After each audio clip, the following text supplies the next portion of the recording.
Assalamualaikum warahmatullahi wabarakatuh. Jumpa lagi dengan saya tentunya di channel Kacang Desa.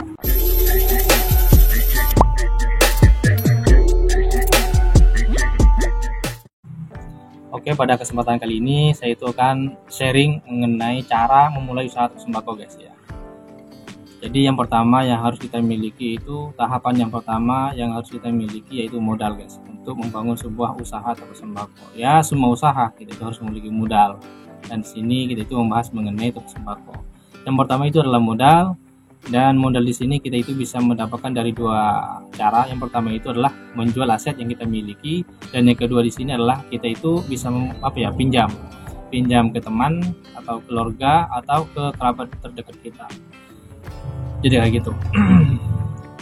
Ya, kalau yang pertama itu kan jual aset ya, seperti motor, tanah, dan juga semacamnya. Kalau Madura itu, guys ya, kalau buka usaha toko sembako, ada juga yang jual motornya, jual emasnya ya, dan ngadain tanahnya, sawahnya, ada kayak gitu. Cuman mereka itu tidak menggadein tanahnya itu ke bank, mereka itu menggadein kepada kerabat-kerabatnya yang mampu. Itu orang Madura nggak digadein ke bank kayak gitu. Kalau ke bank itu kan memiliki angsuran berat, per bulan itu berat, guys. Sedangkan yang kedua itu adalah pinjaman. Pinjaman di sini bisa ke teman ya. Mungkin ada teman-teman dekat kita yang mau ngasih pinjaman kepada kita. Juga ada keluarga atau kerabat terdekat kita yang ingin meminjamkan uangnya kepada kita gitu. Dan saran saya di sini janganlah kita itu meminjam uang kepada bank, guys ya. Kenapa? Karena di sini kita itu kan masih mau mulai usaha dari awal, dari nol. Jadi kita itu jangan ngutang ke bank lah ya. Jangan. Kalau seumpamanya untuk mengembangkan usaha itu nggak apa-apa. Kenapa saya itu nggak nyaranin ya? Karena kita itu belum tahu pendapatan usaha kita itu berapa. Itu. Nah, baru kalau kita itu sudah tahu pendapatan kita itu berapa, baru kita itu pinjam ke bank, guys. Kayak gitulah. Kenapa? Kalau kita itu pinjam ke bank itu kan memiliki angsuran setiap bulannya, tagihan setiap bulannya. Kalau nggak kita bayar, kita itu kena denda, lebih mahal lagi ntar bayarnya. Nah itu, jadi saran saya itu jangan ngutang ke bank lah gitu ya. Sebisa mungkin kita itu gadein apa ke kerabat kita yang mampu sebagai jaminan, gitulah ya. Saran dari saya itu yang nomor satu, itu modal. Oke, lanjut yang nomor 2 yaitu mengenai tempat usaha toko sembako kita atau lokasi. Dan lokasi di sini saran saya itu mencari lokasi yang strategis, guys ya. Yang strategis itu seperti apa, Pak? Yang strategis itu contohnya seperti jangkauan yang gampang dan juga mudah dilihat oleh konsumen atau masyarakat sekitar. Gitu.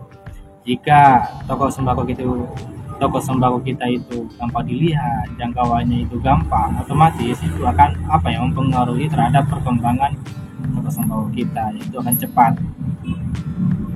Contohnya seperti apa lokasi itu? Lokasinya seperti di perempatan, pertigaan, ya, banyak orang yang lewat, terus di dekat kontrakan, dan juga di jalan menuju keluar masuknya kampung tersebut dan penduduknya itu banyak. Nah, itu adalah lokasi yang strategis, guys. Dan juga enggak terlalu banyak pesaing. Ada pesaingnya nggak apa-apa, yang penting itu jangan terlalu banyak juga, dan juga tidak terlalu berdekatan. Nah, itu adalah lokasi yang sempurna. Atau bolehlah kita itu bangun usaha di situ atau sembako di situ. Misalkan jangan terlalu berdekatan dan juga terlalu banyak juga pesaing di sana. Nggak apa-apa gitu. Yang penting kita itu harus mencari lokasi yang berdekatan langsung dengan konsumen kita atau target pasar kita. Contohnya dekat kontrakan nih, ada nih lowongan nih. Nah, itu baru dibukain. Nah, itu yang nomor 2 mengenai tempat usaha atau sembako kita. Oke, lanjut yang nomor 3 itu mengenai riset lokasi kita, lokasi toko sembako kita. Di sini kita itu hanya mengontrol lokasi atau jalan toko sembako kita atau lokasi toko sembako kita, apa ramai apa tidaknya. Ya, kita itu bisa mengontrol lokasi ini atau ramainya jalan toko sembako kita ini ya sekitar sore hari sampai maghrib, terus paginya sekitar jam 6 sampai jam 8 kita itu harus mengontrol rame nggak jalannya. Jadi kalau semuanya rame berarti jalannya itu hidup, nggak mati kayak gitu loh maksudnya. Dan itu juga bisa mendukung terhadap jangkauan toko sembako kita, itu maksudnya ya. Yang nomor 2, yang nomor 3 itu riset toko sembako apa ya, riset lokasi toko sembako kita, jalannya kita itu lihat jalannya, tapi enggak. Itu yang nomor 3. Oke, lanjut yang nomor 4 yaitu mengenai perlengkapan toko sembako kita. Kita itu harus memilih membeli perlengkapan toko sembako kita ya, seperti etalase, rak, terus kulakan beras, literan, dan juga canting minyak curah, literan minyak curah, terus galon dan gas ya, aqua dan sulang. Nah, itu kita itu harus adakan kalau kita itu ingin menjualnya ya. Terus yang terakhir itu adalah kulkas untuk menyimpan air dingin ya, minuman yang 1000-an ya, ada Sprite, Fanta, semacam air aqua yang besar, yang kecil ya, untuk pendingin itu adalah perlengkapan toko kita yang harus kita siapkan ya. Kadang ada kan teman kita itu yang mengatakan modal 1 juta bang, kita itu udah bisa menjalani untuk usaha toko sembako ya. Emang bisa, tapi kita itu kan gimana ya, kita itu harus membeli rak, kita itu harus membeli etalasenya aja udah habis 3 juta ya, raknya aja udah 4 juta ya, membuat raknya aja 4 juta. Itu kalau model toko kelontong ya. Beda lagi kalau minimarket itu lebih mahal lagi ntar raknya. Nah ya, kalau 1 juta itu gimana ya menurut saya. Jadi 1 juta ini ya memang bisa, tapi mereka itu tidak memakai rak dan tidak memakai etalase. Mereka itu hanya memakai alat-alat sederhana lah mungkin.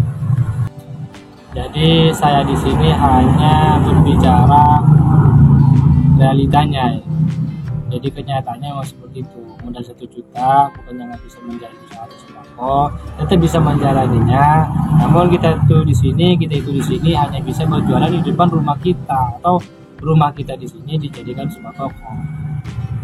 Itu ya, nggak ada salahnya lah kita itu memulai dari hal-hal yang kecil guys ya. Kita itu belajar dari hal-hal yang kecil hingga menjadi besar ya. Kalau semuanya kita itu ingin buka yang lebih besar lagi atau yang lebih strategis, kita itu harus buka di luar, dan otomatis kita itu butuh modal yang lebih besar.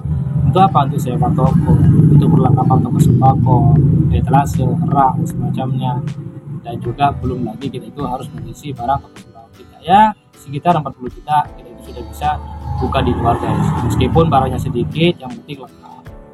Itu saran dari saya. Nggak apa-apa lah kita itu memulai dari hal kecil daripada kita itu tidak memulai. Itu kalau menurut saya. Oke, lanjut yang nomor 5 yaitu mengenai barang dagangan toko sembako. Dan di sini kita itu harus mengisi barang dagangan toko sembako kita, yaitu harus belanja ke toko grosir. Belanjalah grosir yang murah. Biasanya grosir yang murah itu pengumpulannya itu banyak guys. Dan barang apa saja yang harus dibelanjakan, dan bagi kalian yang belum tahu mengenai barang-barangnya yang harus ada di toko sembako, kan itu tinggal membaca kolom deskripsi, yaitu di situ ada linknya mengenai riset barang toko sembako yang harus ada di toko sembako bagi pemula. Nah, di situ ada risetnya. Kalau itu tinggal nonton saja. Itu yang nomor 5 yaitu mengenai barang dagangan toko sembako. Terus yang terakhir yaitu nomor 6 yaitu mengenai pemahaman terhadap pencatatan keuangan dan juga penetapan harga. Kita itu harus paham dua-duanya ini. Poin yang pertama itu mengenai keuangan. Jadi bagi teman-teman yang belum paham mengenai pencatatan keuangan, kalian itu tinggal menonton video saya dan linknya ada di deskripsi. Terus poin yang kedua yaitu mengenai penetapan harga. Biasanya itu kalau harga ngambil keuntungan itu di antara 2.000 hingga 500 rupiah guys. Dan per barang itu beda-beda. Kalau rokok itu ada yang 1.000, ada yang 1.500, dan juga di minuman ada yang 350 perak, ada yang juga 600 ya. Dan di gula itu ada yang ngambil 1.000 per kilonya, dan juga macam-macam per barang ya untuk pengambilan keuntungan. Nah, itu adalah mengenai penetapan harga guys ya.